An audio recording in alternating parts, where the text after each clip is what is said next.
Fabrizio Nolano, il Checco dello Scapigollo, di fatto ha conquistato i 3 punti senza giocare contro i Pumas. Voi dovevate giocarvela, li avete presi sul campo 4-0 contro il Footballetto, una vittoria che pesa anche e soprattutto in ottica classifica. Sì, no, noi eravamo venuti sicuri al campo che perdevamo, anche perché Mirante aveva detto che 8 contro 8 non avrebbero mai perso. Purtroppo ci ha detto bene per la terza volta, in casa loro 3-0, qui da noi senza portiere abbiamo vinto ai rigori e oggi ci ha detto bene 4-0.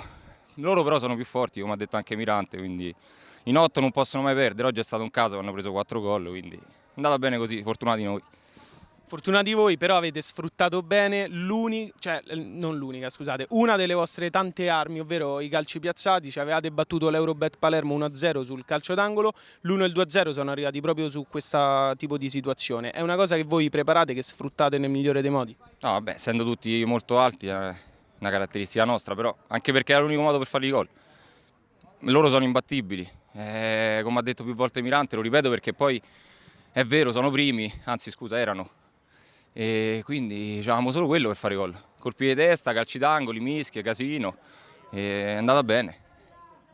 Adesso dovrete cercare di replicare comunque questa prestazione, comunque è stata importante contro il Footballetto, contro una delle squadre più in forma, a detta di tutti, di questa Lega Calciotto, che è la Venere in Bikini, che affronterete per 2 volte, una mercoledì, una lunedì prossimo, sempre alla Stella Azzurra.